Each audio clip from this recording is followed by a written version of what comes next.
Сәлем достар, сіздерге 2022 жылдың хит фильмдерінің бірі болған Аватар 2 Путь воды фильмнің қысқаша мазмұндайтын боламын. Жайланып отырған болсаңыз, біз бастаймыз. Арнаға жазылуды ұмытып кетпе. Бірінші фильмдегі оқиғалардан кейін 10 жыл өтеді. Басты рөлде Джейк Салли Аматикая тайпасының көсемі болды. Ол әйелі Нитиримен бірге тұрады. Және олардың Нетия мен Лоаг атты ұлдары және Туктури мен Кири атты қыздары болатын. Бірақ та Кири өгей қызы болатын. Оның шынайы анасы Аватар Грейс Агустин, ал оның әкесі әлі күнге дейін белгісіз. Сондай-ақ зұлым рөлде ойнайтын полковник Майлз Ковричтің ұлы Өрмекші есімді бала Джейк Саллидің отбасымен бірге өмір сүреді. Алайда ол аватар емес, қарапайым адам. Кішкентайларынан аватарларымен араласып кеткен. Аватарлар адамдардың барлығын жерге қайтарады, бірақ кейбіреулерін өздерімен бірге қалдырады. Олардың ішінде ғалымдар және аватарлардың жақын достары және кішкентай өрмекші бала болатын. Өрмекші Пандора планетасында дүниеге келді, бірақ та жасына байланысты өзінің әкесіне, яғни жерге бара алмайды. Жердегі RDA компаниясы Пандора ғаламшарын жаулап алу операциясын бастап кетті. Осы орайда адамдар технологияны дамытып, көптеген роботтар ойлап шығарады. Жаңадан келгендердің арасында полковник Ковричтің аватары бар. Ол Нави ретінде қолданған. Адамдар рекомбинаттар технологиясын жақсы игерген. Ол дегеніміз адамның жады мен естеліктерін сақтау. Сол себепті полковниктің жады мен естеліктерін Джейк Саллиден кек алу естеліктері Ковричтің аватарына жүктеледі. Әскерлердің қолбасшысы генерал Армдор полковник пен оның теңіз жаяу әскерлер тобына көтерілісшілерді тоқтату міндетін қояды. Яғни Джейк Саллиді тоқтату керек. Орманда Джейк Саллидің балалары ойнап жүреді. Осы кезде Коврич пен оның командасы орманға қонады. Сол кезде балалары бөгде аватарларды көріп, ата-анасына хабарлайды. Сонда Джек балаларына орманнан тезірек кетіңдер деп бұйырады. Алайда Коврич балаларды байқап қойып, оларды ұстап алады. Осы кезде полковник тұтқындардың Джек Саллидің балалары екенін саусақтарына қарап біліп қояды. Себебі олардың саусақтары 5, ал нағыз аватарларда 4 саусақ қана болады. Онымен қоса өрмекшінің өзінің туған баласы екенін білді. Дәл осы кезде Джейк пен Нитири полковниктің тобында қарсы шығады және біраз алысады. Ақырында өзінің отбасын босатады. Бірақ та Коврич өрмекшіні өзімен бірге жер базасына алып кетті. Коврич жолын өзі жағына тарту үшін онымен жақын танысуды шешті. Ал өрмекші өз кезегінде полковникке Нави мәдениетін үйретеді. Джейк ерте ме кеш пе өрмекші өздеріне полковникті ертіп келу мүмкіндігін түсінеді. Сол себепті Джейк отбасын аман сақтап қалу үшін өте қиын шешім қабылдайды. Олар мыңдаған аралдардан өтіп, Пандора мұхитының шығысына қарай бет алады. Бұл жерде теңіз аватарларды, меткайндер өмір сүреді. Бұл тайпа терісі түстері де бөлек, онымен қоса құйрықтары, қолдары жуан келеді. Яғни, түсінген болсаңыздар, осыған дейін біз көрген аватарлар орман аватарлары, ал бұлар теңіз аватарлары. Су аватарларының тайпасы оларға баспанай берді. Дегенмен кейбір су аватарлары Джейктің отбасына жартылай қанды деп жек көрді. Жартылай қанды дегеніміз жартылай аватар, жартылай адам дегенді білдіреді. Отбасы су тұрғындарының әдет-ғұрпын зерттейді. Олар қолға үйретілген теңіз жыртқыштарымен және атпен жүзуді үйренеді. Және су астында тыныс алу техникасында үйренеді. Көрікпелді қасиеті бар қыз Кири теңізбен және оның тұрғындарымен байланыс орнатады. Ал Лоаг болса, тайпа көсемінің қызы Кириямен достасып кетті. Бір күні тайпа басшысының баласы достарымен бірге Кириді мазақтай бастайды.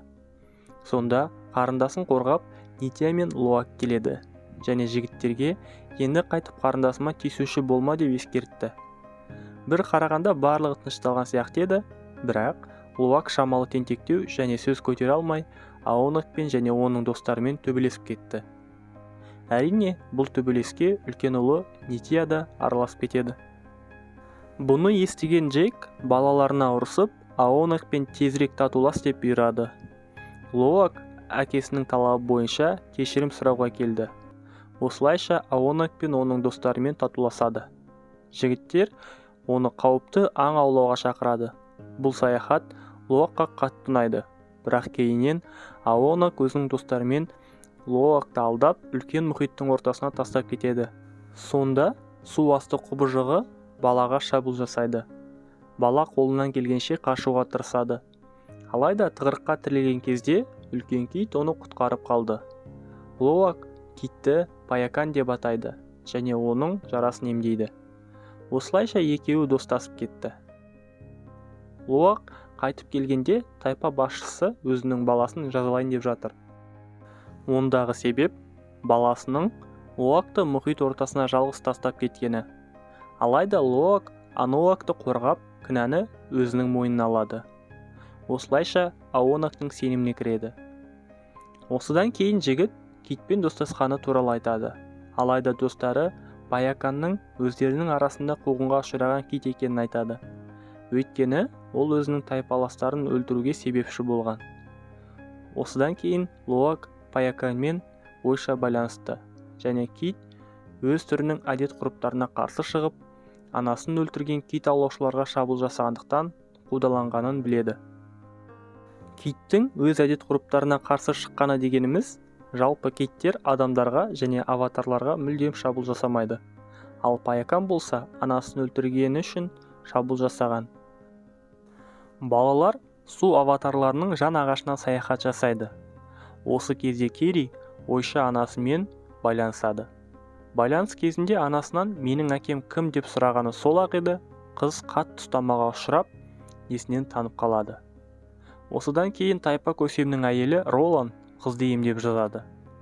Осы уақытта Кворич өзінің адамдарымен бірге аватар құстарын басқаруды үйренеді. Сонымен қатар полковник арал тұрғындарын азаптау арқылы Джейктің орналасқан жерін сұрайды. Бірақ та арал тұрғындары Джейктің қайда орналасқанын айтпайды. Сонда полковник олардың барлығын өлтіруді бұйырады. Сонда өрмекшінің жаны ашып, арал тұрғындарына тиіспе деп айқайлай бастайды. Кворич болса баласының көңілі үшін арал тұрғындарына тиіспей, ондағы үйлердің барлығын өртеп жібереді. Полковник өрмекшіні өзімен бірге алып, кит аулайтындардың кемесін басқарады. Жердің тұрғындары қартайғыға қарсы баға жетпес дәрі жасау үшін киттердің миындағы сығындысын жинайды. Сонымен қатар аналық китті тауып, оның баласының көзінше өлтіріп тастайды. Осылай жасау арқылы кит аулаушылар су аватарларының ашуын туғызып, онымен қоса Джейкті азғырмақ болады.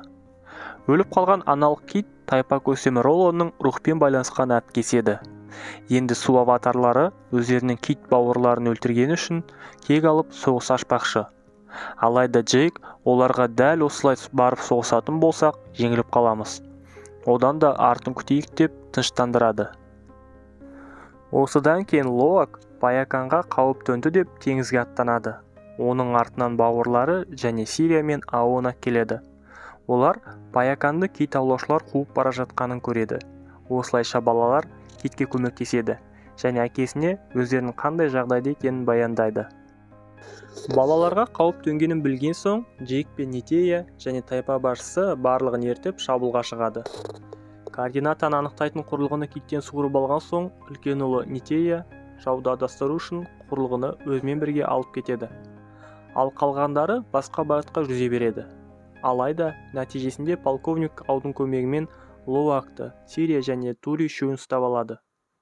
Сонда өрмекші бауырларына көмектескісі келеді, бірақ та оның қолынан ештеңе келмейді. Дәл осы кезде Джейк су аватарларымен бірге келеді. Алайда полковник рация арқылы Джейкке шығып, балаларыңды аман-есен көргің келсе, жалғыз кел деп бопсалайды. Ешқандай амал болмаған Джейк балалары үшін жалғыз өзі баруға мәжбүр болады. Бірақ күтпеген жерден кемеге Паякан шабуылдайды және команданың көбін өлтіреді және кемеге қатты зақым келтіреді. Осы сәтті пайдаланып, аватарлар соғысқа кіріседі. Адамдар мен аватарлар арасында үлкен соғыс орын алады.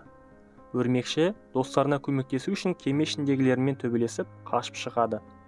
Нитея қолға түскен балалардың барлығын босатады. Осыдан кейін үш қыз қашып бара жатқанда, жауыздар Кириді қолға түсіреді. Ал Кириді құтқаруға бара жатқан кезде кенже қызы Тугты ұстап алады. Нития мен Луак өрмекші құтқарып алады. Осылайша үшеуі қаша береді. Сонда полковник шабуыл жасап оқ атады. Соның кесірінен Нитиям жарақаттанады. Жігітті жағаға шығарады. Өкінішке орай, Нитиям өзінің отбасының көз алдында қайтыс болады. Дәл осы кезде полковник рация арқылы Джейкке: "Сенің қыздарың менде, оларды аман көргің келсе, жалғыз кел" дейді. Осыдан кейін Джейк, әйелі Нитери екеуі полковниктің көзін жоюға кетеді. Алдымен кемеге жасырын мінеді. Кейін жарылғыш зат тастап көптеген адамдардың көзін жойды. Содан ортаға түсіп тағы да бірнеше адамды өлтіреді. Осы кезде Нитери де келіп жау аватарларының көзін жояды. Енді айналада басқа ешкім жоқ. Полковник Кириді кепілге алып, Джейкті өлтірмекші. Осыдан кейін өрмекші келіп әкесіне Кириға тиіспе дейді.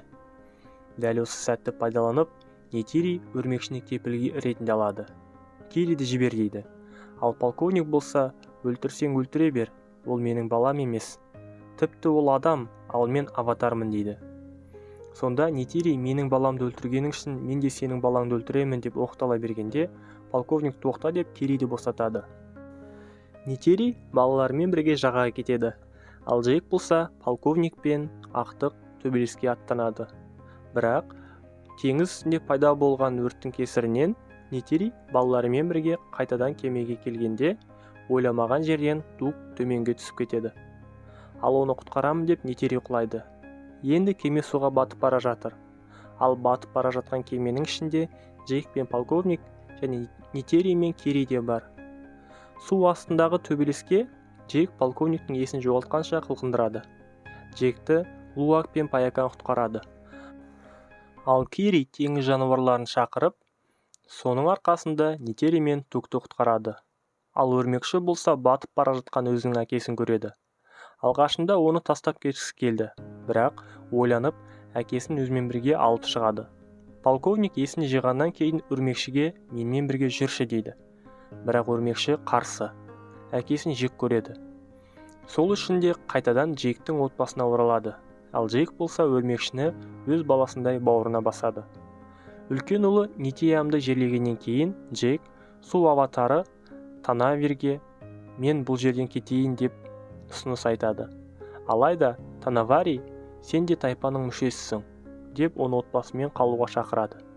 Джейк және оның отбасы ұсынысты қабылдап, теңіздің жағасынан жаңа қоныс жасайды. Ал фильмнің соңында Джейк жерден келген басқыншылармен күресті жалғастыруға ант береді. Достар, фильм ұнаған болса, лайк басып арнаға тіркеліп кетіңіздер. Және де каналға өтіп басқа да видеомды қарап шығыңыздар. Келесі видеода кездескенше сау болыңыздар.